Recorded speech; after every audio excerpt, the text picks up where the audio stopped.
On crypto4growmybag.tv. Hope you're having a good one. What's good? What's good? What's good? Oh, what the hell, man? What the hell? There you go. Is it actually going to work today? YouTube is giving me such friggin' problems today. It's ridiculous. It's absolutely ridiculous.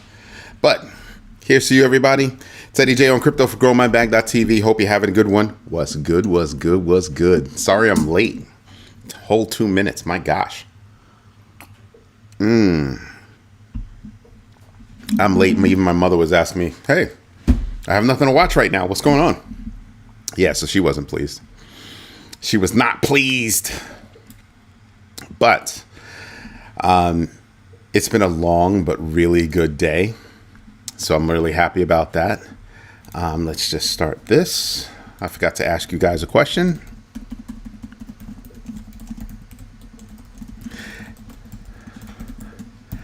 There you go. Hey, Paula. Have you invested in yourself today, young lady? And there is no other. It's yes or no.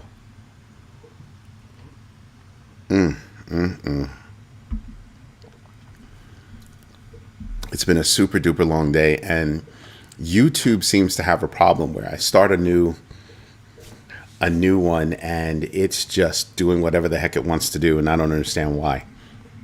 So definitely have to fix that. Rick Ritchie, what's good, my man? What's good? What's good? What's good?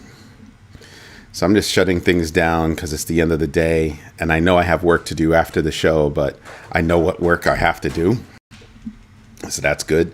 If you saw the economic numbers come in today, they're actually, a case could be made why you could lower the interest rates. You could, now you actually have enough data where you could actually say that. But would you? That's the question I have. So, you have some data that comes in. I think the data is still kind of wishy-washy. I think the undercutting of Powell, first of all, you can't undercut Powell. You're not going to, some people are talking about having a shadow Fed, and I'm like, it's impossible to have a shadow Fed.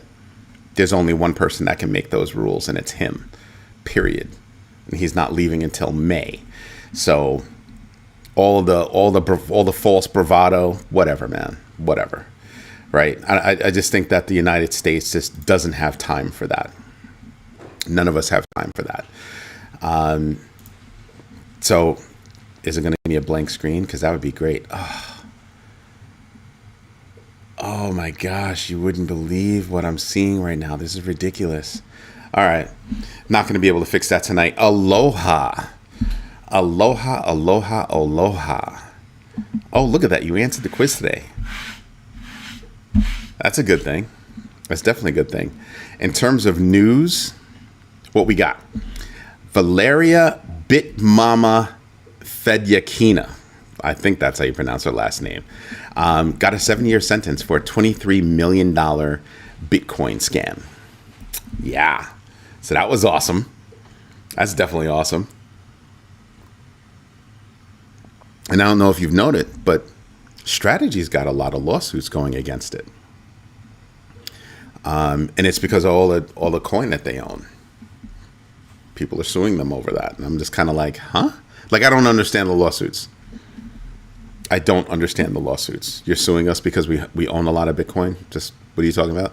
And I think one of them is suing because of the strategy that they're using. And I think they're frivolous at best. We'll see what happens when they actually come due. But I think they're frivolous at best. I think they're stupid. I think just there's some people out there that want to try to make money off of strategy. And I just, go build your own. You know what I mean? Go build your own. DWF Labs came out with something. DWF Labs and Tron executed a $100 million equity agreement via reverse merger on NASDAQ, supposedly. And it's with SRM Entertainment to fund Tron's crypto treasury. That's weird. I'm gonna have to do some more research on that one. I'm just sharing with you what I plan on researching. Maybe if I go down here, let me start reading from down here. That'd be more fun. PayPal's PayYUSD is saying that if you want people to use stable coins, you got to incentivize them. So you remember what I've been saying about, yeah, they're getting, one of them is for inside trading. Yep, that's right. They're not all frivolous, but I'm kind of like, I don't know how deep that one is. So I have to wait for the court case to see what it is. I have a friend that was actually brought in on insider trading charges, but he was so far removed from the insider trading because he wasn't told by an insider, like passed down. It's sort of like passed down through the generations. So nothing happened to him, which is good. Because, I mean, he didn't know that person actually had insider information or had gotten the information up the chain from an insider. He didn't know. And so the government knew, which is why they let him go. He didn't. I don't think he had to pay a fine or anything. There's a way that they can handle it, and it's kind of like, well, if you're an insider, you know what you know. And I think it came down to somebody's boyfriend or girlfriend seeing an open computer and was able to do some stuff. And no, I don't think they're together anymore, number one. But yeah, I mean, insider trading happens all the time. And it's amazing how, if you're a regular person and you're not involved with the government, insider trading is a problem. But if you're in Congress, it's not a problem. Help me out with that. The math ain't mathin'. The math ain't mathin' for me. And by the way, Rick Ritchie, thank you for that tidbit of information, by the way. I don't think I said thank you before. Thank you. So it's very interesting. I think the most controversial thing of the day that I heard, Jim Cramer went off his meds. Jim Cramer predicts a mind-blowing $100 trillion market surge ahead of Fed rate cuts.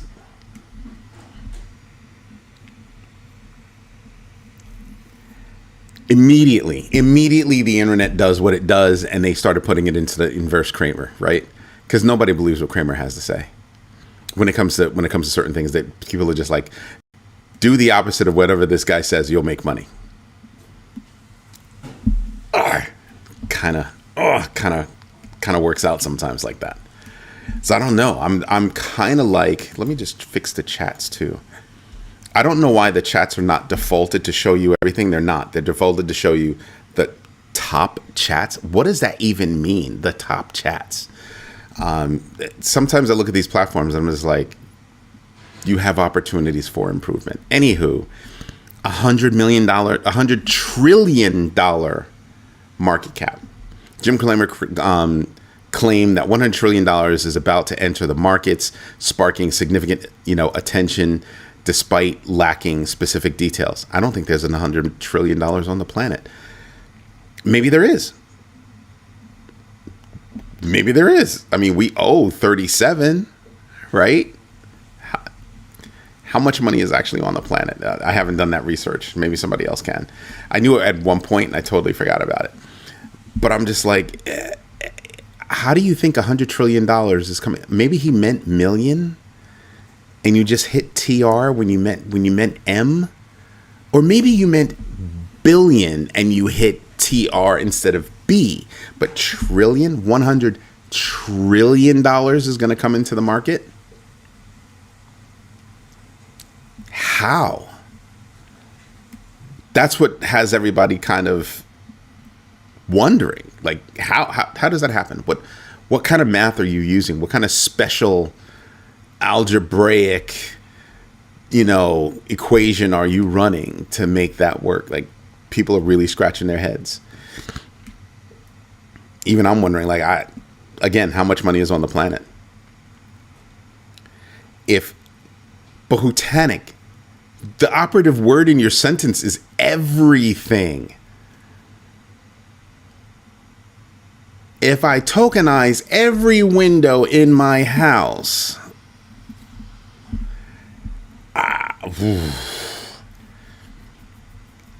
but Do you think everything's going to be tokenized in that kind of time frame?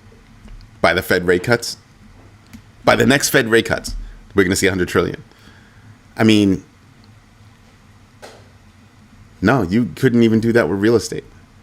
Like everything would have to be tokenized. Everything. I mean, Lakers sold for 10 billion, but that's only a billion with a B. And it's 100 trillion. So what do? You tokenize the United States and that gives you 37. You see where I'm going? I don't know how he gets his math. I don't know where he gets his math. Just everything with a barcode plus titles, deeds. You already said titles. You said titles twice. And IDs, just to name a few. No, you would need everything. Algebraic. You would need every stock, right? You need every stock. What is it? $4 trillion for Microsoft, $4 trillion for NVIDIA. 8. Only 92 to go. I mean,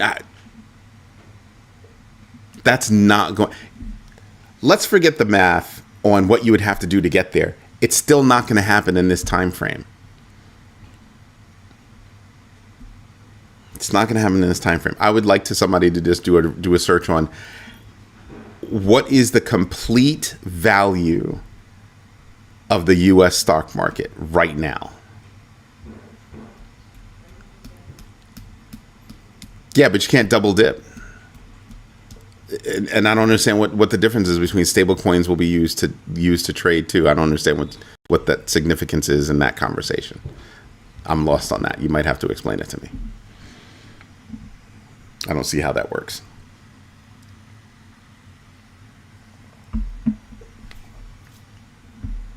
Another net. So there's a lot, but that 100 million is not going to happen. It is absolutely not going to happen. No time soon. One cool thing is that Polygon POS, proof of stake, unveils the Heimdall. Somebody's into Marvel. Thor, to be specific. Heimdall version 2 upgrade, slashing finality to 5 seconds and paving the way for, because they're trying to get to 100 transactions per second. If Apple is not tokenized, but I send USDT to buy it, okay, crypto's used. I don't understand. I still don't understand the significance of what you're saying when we're talking about $100 trillion. That doesn't make sense. Whether it be a USDT or fiat, it doesn't matter. It doesn't equate to $100 trillion.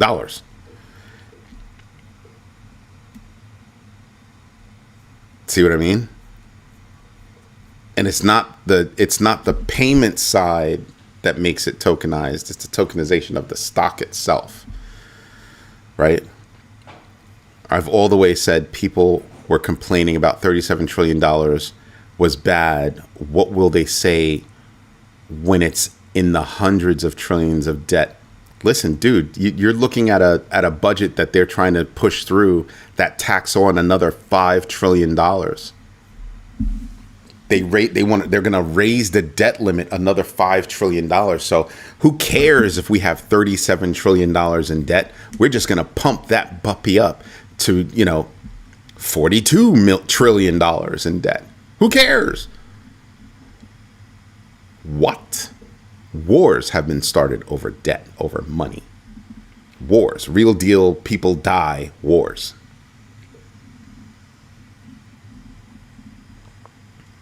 The U.S. stock market is worth $52 trillion. Thank you for that. So $52 trillion plus our debt gets you to $89 trillion. Add on the extra 5 and you're at $94 trillion. And then I guess you can get the rest of the world's debt. But you see how difficult it is to get there? Everything. Hutanik, you're right. Everything would have to be tokenized like that. The stock market by 2030? No. I think a good portion of it could be. I think the first one that figures out and allows fractional, the fractional problem, that could work. You've got to figure out each one of the stock exchanges. You've got to fix that. Actually, you don't need a stock exchange to do anything. Although it would wreck a stock exchange, right? Wouldn't it? Wouldn't it wreck a stock exchange? Because now I'm not trading on an exchange. Now I'm trading on chain.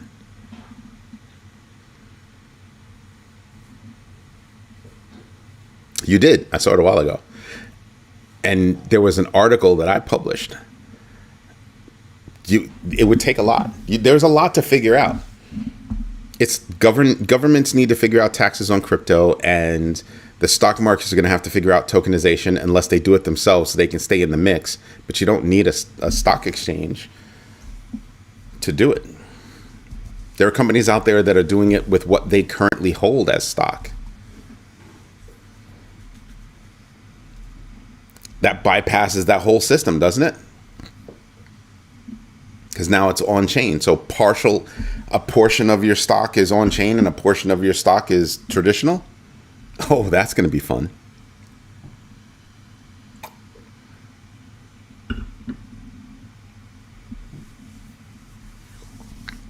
$42. Oh, you're comparing it to the value of the stock market? I don't know that we get to 42 trillion and maintain. I think that pushing this bill through is a big problem for the United States. The Speaker of the House, his state, 35% of his constituents rely on Medicaid. But like Mitch McConnell says, they'll get over it. You're talking about people that need money, people that don't have bags. And then you go back to that other topic, well, UBI, universal basic income. Like, so what does that look like? There are so many problems that we need to actually figure out that this tax bill is just kicking the can, letting the can get kicked further down the road. Whenever you hear about the raising of the debt ceiling, that's literally we're kicking the can down the road. We would rather build more debt than solve the actual spending problem. Oh, and by the way, when we say we're going to fix spending, we're not fixing spending. We're taking away benefits from people who already paid for those benefits. So the question then becomes, where is all that money going?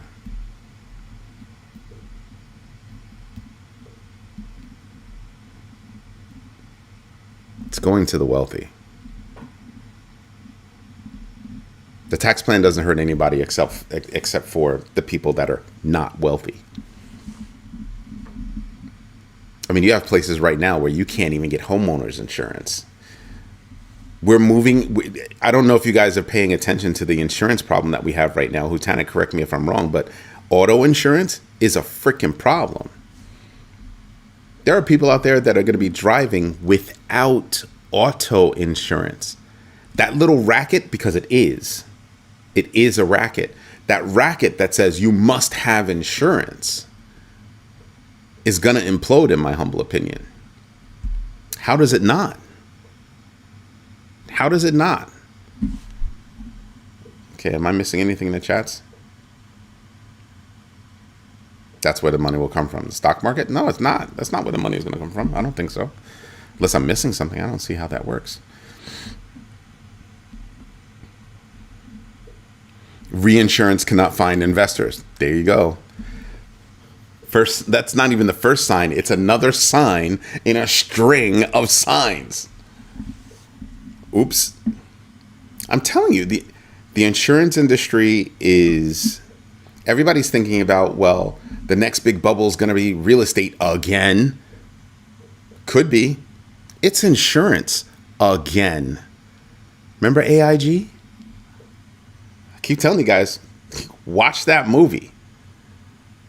Watch that movie. Too big to fail? Watch that movie. you'll learn a little something, something. They will print money. I want you to think about that idea of they will print money. Go ahead and print money. That does not get rid of the debt. That's not going to get rid of the debt. So you watched it today. Did it blow your mind? All those things happening behind the scenes, everything failing almost simultaneously. Bear Stearns, what? And the signs about AIG, and nobody was listening, nobody was paying attention. And then one man just cratered everything because of his ego. He had two chances. And blew them both up. Because he thought he was the man. Wow. I actually watch it every so often as a reminder that this is who we're trusting with our money. This is who we're trusting with our money.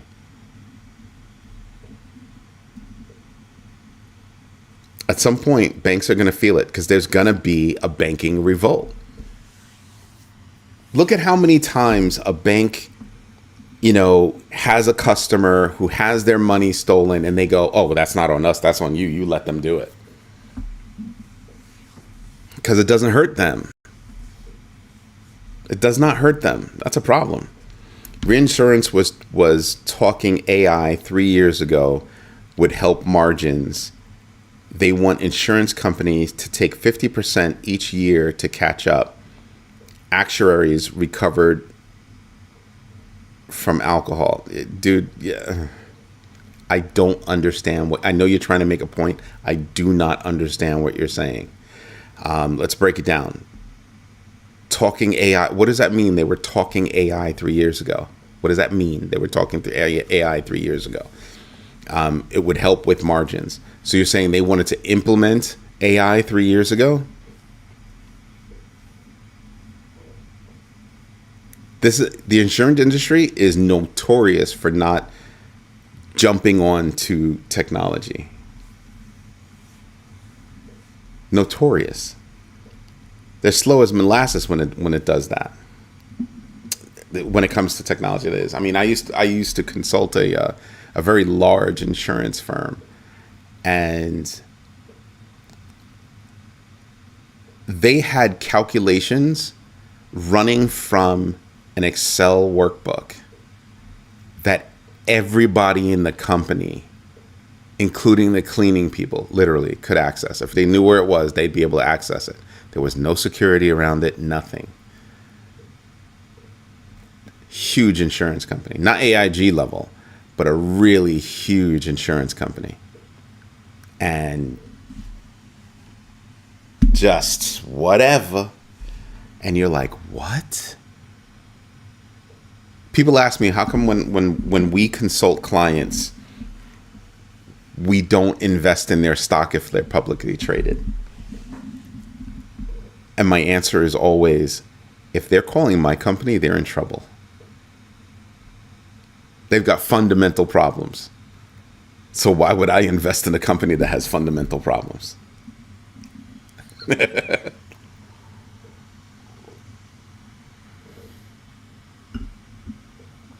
Did you ever get it? I'm not going to repeat it, but did you ever get it? Or you got a portion, you got like a fraction of what they owed you? AIG was huge. Huge. That's good. At least you got it back.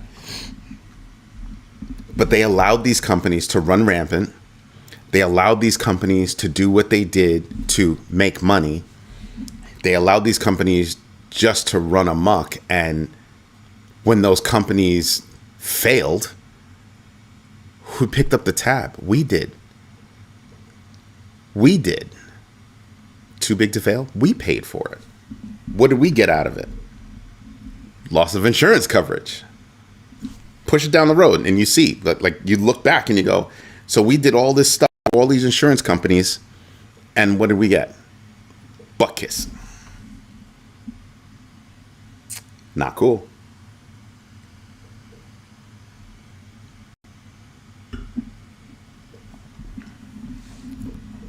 I think what you meant to say is they want the same premium for half the value of the policy for what the policy actually gives back. Because that sentence didn't make sense, but I think I understand what you said. I said to the speaker that it sounded like they were not concerned if half the policies were canceled. It was a foul mood in the room.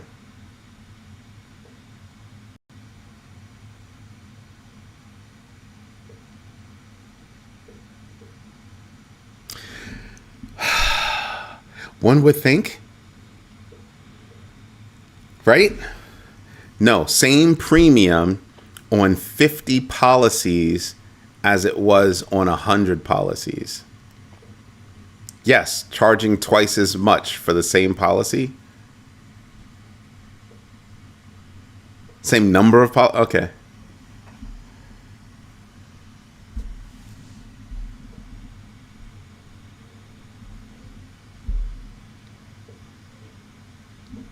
In other words, they were sticking it to everybody, and I want you to think about that now. How many people complain about, I have insurance, I pay my insurance, I go to use my insurance, and all of a sudden I'm not covered by insurance? Go figure. The gloves are being taken off. Last night, Hutanic said, it's possible by July 1st, the United States could say no to Basel III. Basel III, like I said, is all about how much money do you have on hand to respond to any run on the bank or any debt call that might arise. It's a percentage calculation that gets calculated every day. It's automatic. And you sit there and you're kind of like, so we're going to bow out of that, which means that they won't have to adhere to it? Too big to fail. Where did all those rules come from? Too big to fail. See where this is going? That's the problem. We're about to allow banks in the United States to go hog wild, all for the mighty dollar. And you wonder why I say, do research, know your entries and exits, and absolutely invest deliberately. This is why.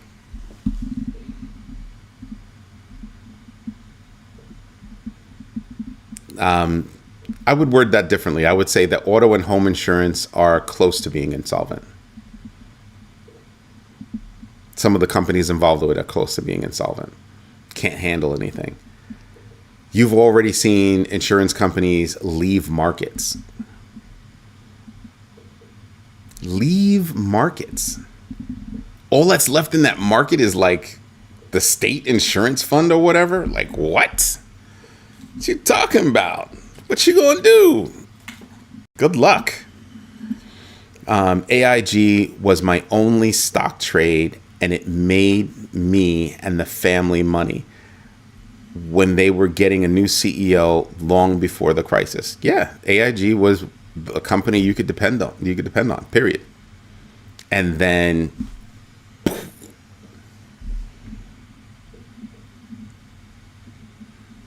they should have let them fail so we could restructure the financial system. Hindsight is 2020, homie. Hindsight is 2020. What should have happened was we shouldn't have let banks run amok to begin with. We shouldn't have let the financial industry, including insurance, run amok to begin with. We were allowing that. Paulson was involved in this crap. Before he became the man, Treasury Secretary, he was involved with all that at Goldman Sachs. Oops. I say that out loud? Yeah. So at what point do you say to yourself, that right there, not a good plan? So now when we look at the market and we say macro events, when we pull all of these things out of the sky and we say commercial real estate is going to be a problem. That's why you have so many projects in New York City where they're converting commercial real estate to be at least partially residential. What? Yeah, it's no joke.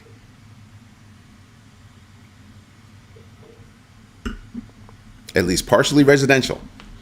So if I'm sitting there and I'm looking at something that's partially residential, well, that says that these companies know that they should downsize in space. They've already been downsizing in space. That whole thing about must come back to the office, all a ruse. In New York, you have companies that have been shipping jobs all around the country because it's cheaper. Definitely most of it offshore because cheaper.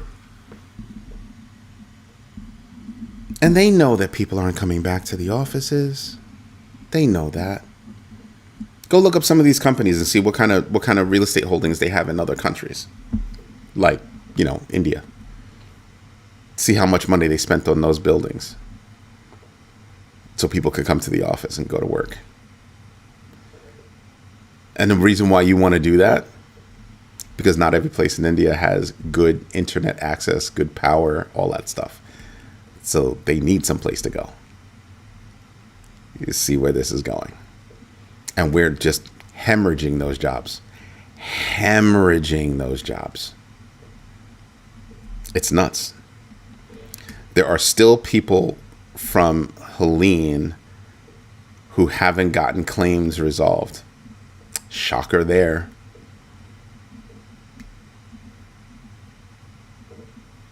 Remember that big flood in New York? Let me tell you something. There are people that got those claims resolved. Not favorably. Because a period was out of place, or the equivalent. All that insurance money that I've been paying went toward what? You start to realize, holy moly, this is getting crazy. FEMA that basically doesn't exist anymore. Interesting. I'm telling you, you've got to invest. We're at a time right now where you're going to have to invest just to make ends meet. How's that for scary? I have to invest just to make ends meet.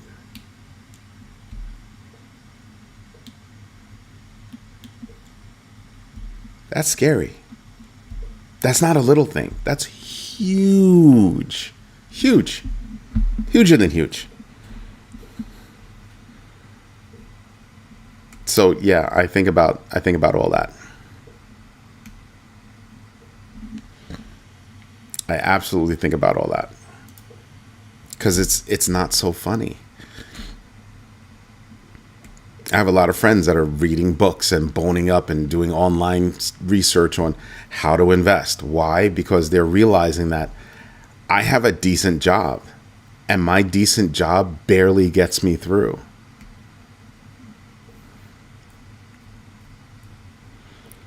Rick Ritchie, I wish you were wrong, sir.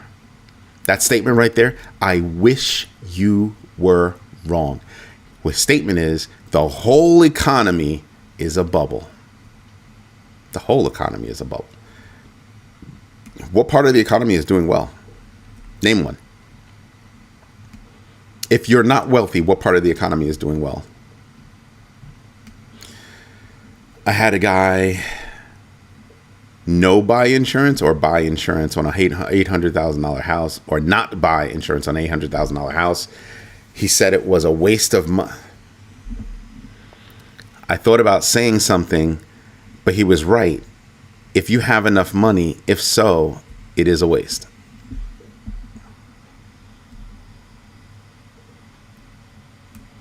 If you've got deep pockets like that, buying insurance for your house is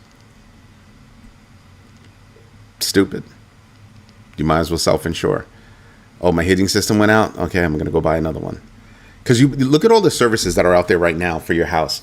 All the companies that say, "Oh, you pay us the insurance, and we'll fix whatever problem you get in your house," and blah blah blah blah blah blah blah blah blah.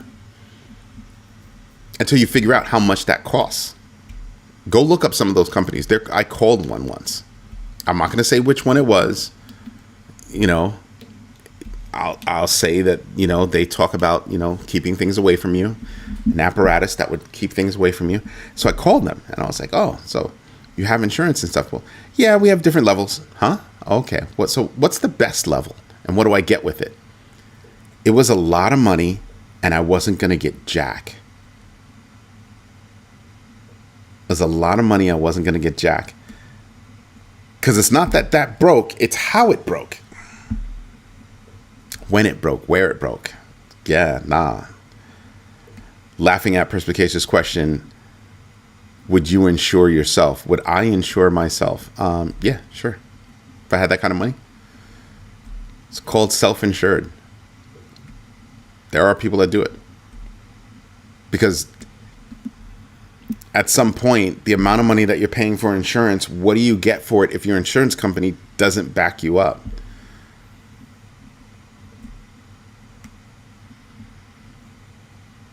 I mean, imagine you have a storm come through and it rips off half your roof. You're calling your insurance company, you're carrying insurance, been paying money all these years, and they say, well, that's a natural disaster. Sucks to be you. Go fix it. Good luck. No, want a name of a tarp company? It happened to my neighbor next door, but he was lucky enough that they actually covered it. They actually covered the damage. And he was like on pins and needles until he got the check. Not when they said yes, when he got the check. Oh, and it cleared. Scary. Your deductible's of $5,000. Damn. Why? To save premiums. Yep. It's no joke. So you've got commercial real estate, residential real estate, insurance.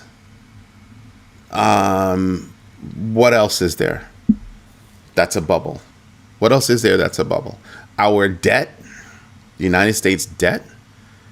But here's something for you. We're not the only country with those problems, with those specific problems. We're not the only country. Look at China. They have a real estate problem. They have a banking problem. We're not the only country with those problems. We live here. We're just living through those problems. $37 trillion and you want to up it to 42.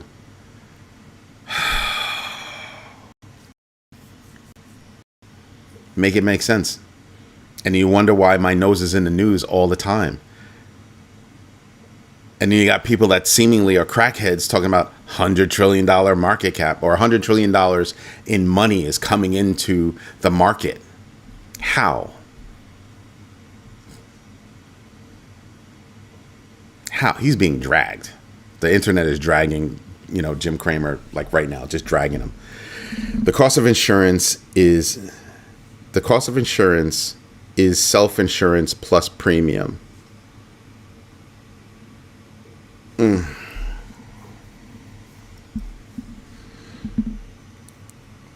Might as well self-insure.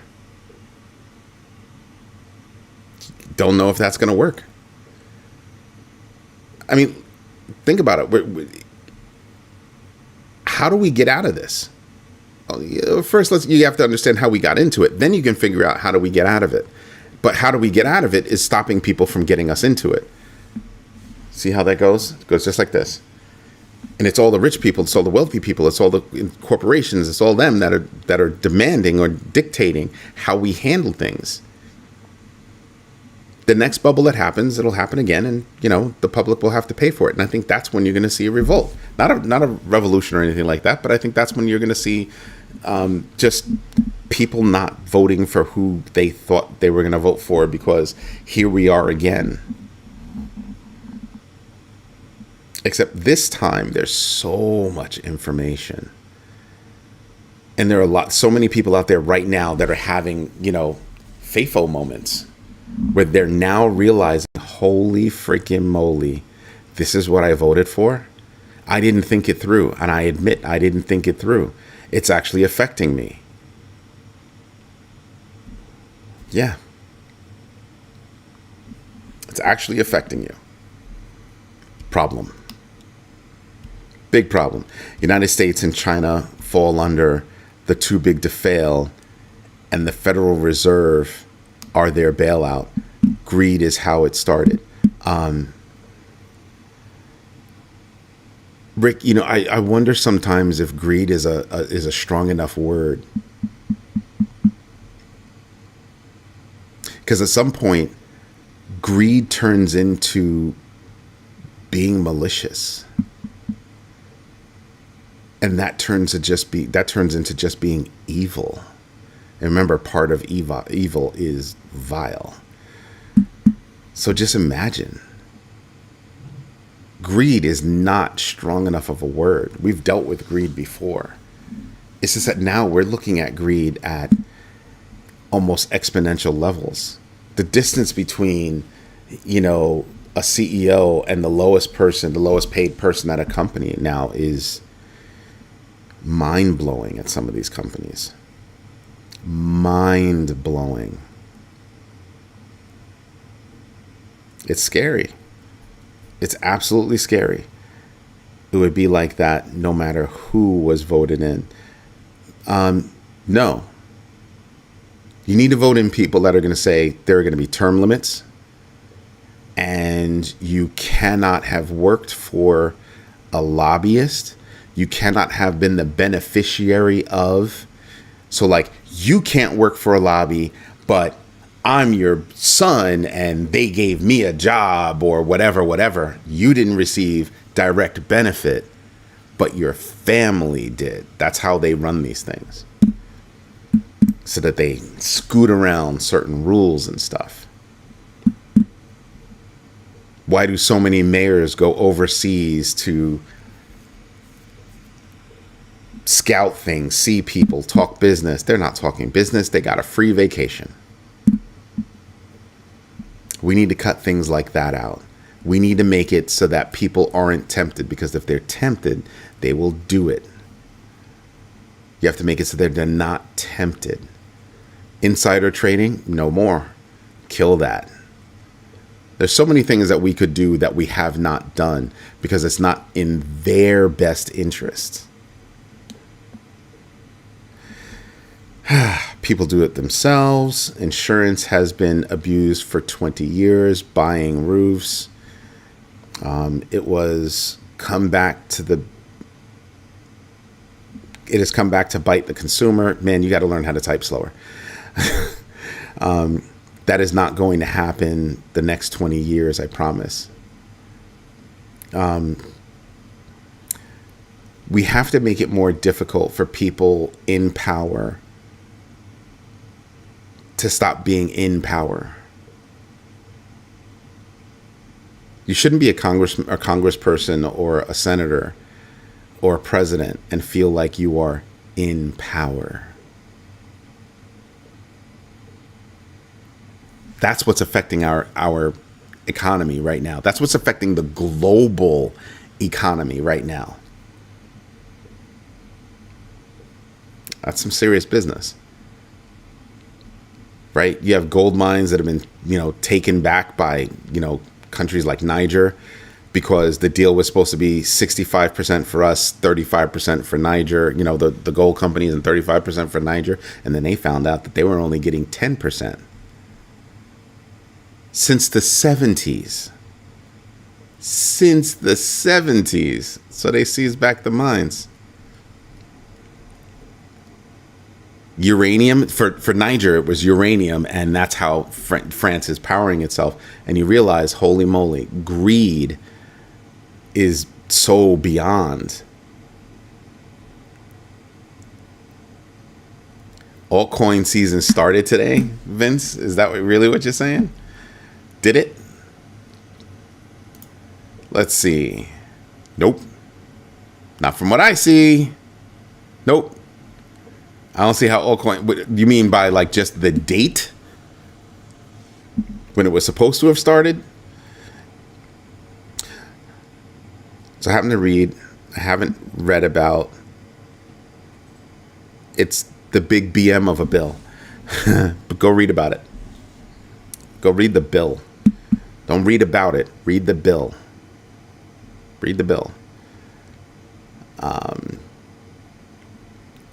When the president said he was not going to tax tips, does that say he won't tax cash tips? I don't know. And I want people to stop and think about that. You don't tax tips. All right. So how does that work? We just lost revenue.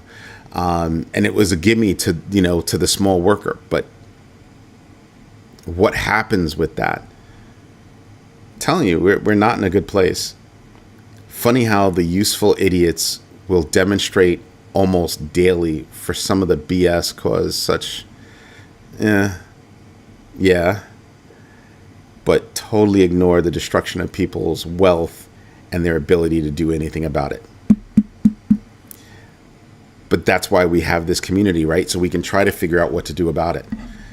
It's being eyes wide open to the situation. It's doing research on what you can buy, what you should buy, what you shouldn't buy. It's understanding what your bag is. It's understanding that almost any amount of extra money can go toward investment, and doing so. I know somebody that started with $20, and then she just kept adding and adding and adding and adding. I think now she's got like $500 in investment. She's retired. It's okay. But this was what, a year or two ago that they got started? Every little bit can do something for you to go do something. Having a job is not going to be enough. And I look at things all the time. Like, I get people call us up about contracts and things like that. So you want my staff to be there X amount of days a week and blah, blah, blah, blah, blah, blah. So, you're the client, but we're consultants. We'd have to charge you for that. What do you mean charge? Well, it's now not, $20, $25 to park your car in Manhattan, for instance. It's $50, $60, $70 to park your car in Manhattan. It's now no longer $150 for a bus ticket or a train ticket. It's like $300, $400, a month. There is no cheap way of getting there anymore. That's a wrap. When you really start doing the math on what it takes to show up to the office, the reason why people don't want to go back is not because they're lazy. It's because they're realizing how much money they're saving by not having to go to an office. And here's the kicker. You want me to go to an office and the person that I'm supposed to have a meeting with is sitting right over there. But how are we having this meeting? In person? No, it's over Zoom or Teams. Sitting in the same office. And you wonder why people are frustrated with coming back to the office. It's amazing. It's amazing. All your complaints about the regime will not change a single thing. It's not a complaint. They're things that I'm paying attention to because they're affecting my bag. So I'm looking at each one of those things and adjusting how I manage my bag, how I manage my risk framework. It's so that I don't become numb to any of it. It's so that everything stays at the forefront of my mind. Because when you become numb to it, or it slips into the back of your mind, you forget about it. And that's when it costs you even more. So you could take it as complaints. I don't. I take it as reminders that, hey, this is why you're doing that. Hey, did you know they're about to do this and how that's going to affect your back? It's all of that. It's all of that.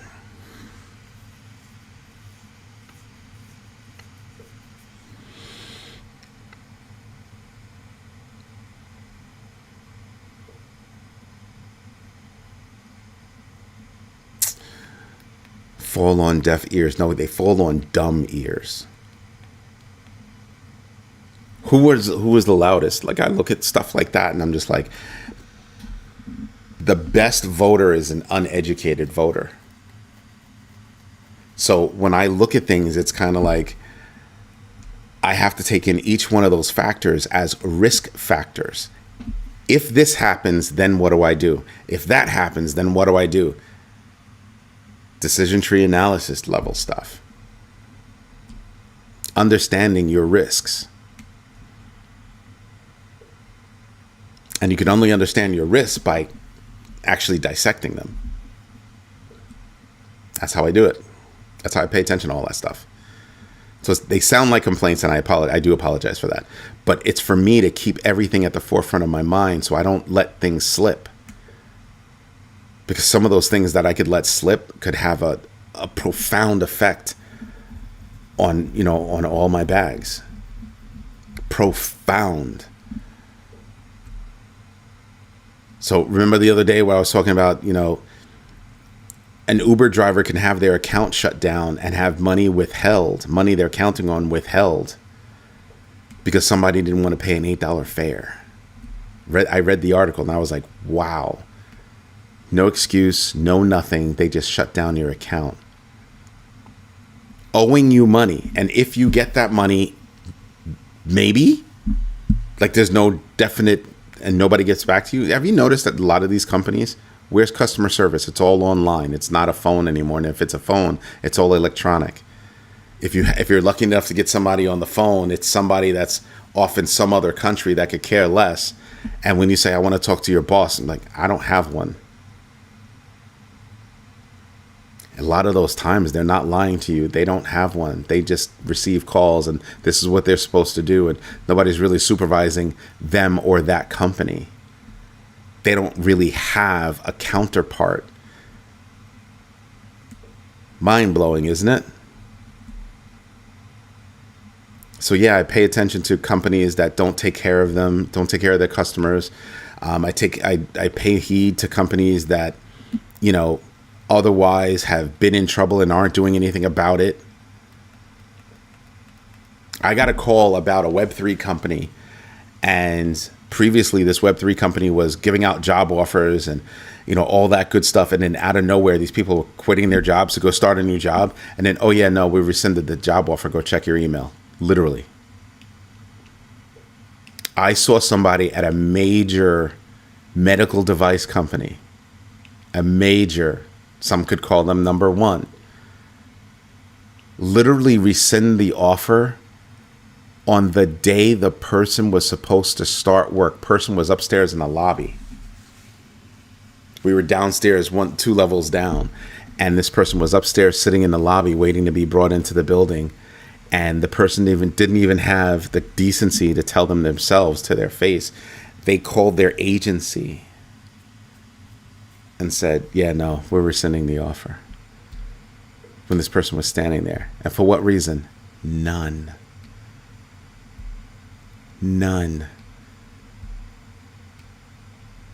They didn't even have somebody else on tap to take the position. They just said, we don't want you. And then a week later, they started interviewing and finally filled the position.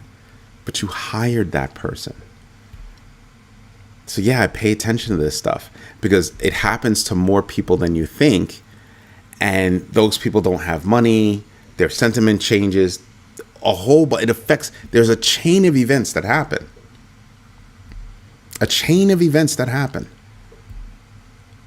And I sat there and I saw it, and I was besides disgusted, I was amazed that could happen. The problem is everybody has their hand out. I don't believe that. No, not at all. Everybody has their hand out, and they don't realize that there is no money. Anybody getting Medicaid, SSI, disability, or food stamps, even if they paid in like me, there's no money. Yes, but that's not a handout. Sometimes those are just hands up. Your unemployment insurance, you paid for that. Your Social Security, you paid for that. Your Medicaid and Medicare, you paid for that. You pay into that. The audacity that somebody's going to say, no, you can't have that anymore, even though you paid into it. Like, what? But you're right. There's no money. But amazing how there's money for all these corporations to not have to pay taxes. It's amazing how, people aren't paying taxes because they don't actually get paid. They're living off of debt. It's amazing. It's amazing. You have people that work at some of the largest, not factory, storage houses in the world, right? sleeping in their cars in the parking lot while the founder of the company is getting married in Venice, taking over Venice. There's money for all the wrong things, keeping this fake economic construct going. Yes. And it's, again, it's not a United States problem. It's a global problem. It's a global problem. Except I think we're closer to having things change. And the reason why I keep thinking that is because it is a global problem. And people are not trusting certain things. And I firmly believe that the more people that get educated about crypto, you're going to see less of that money traversing through banks. That value is going to dissipate when it comes to banks.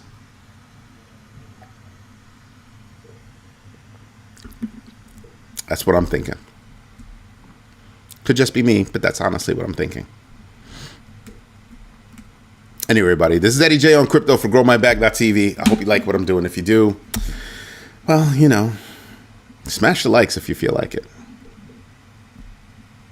Read the articles on the website if you feel like it.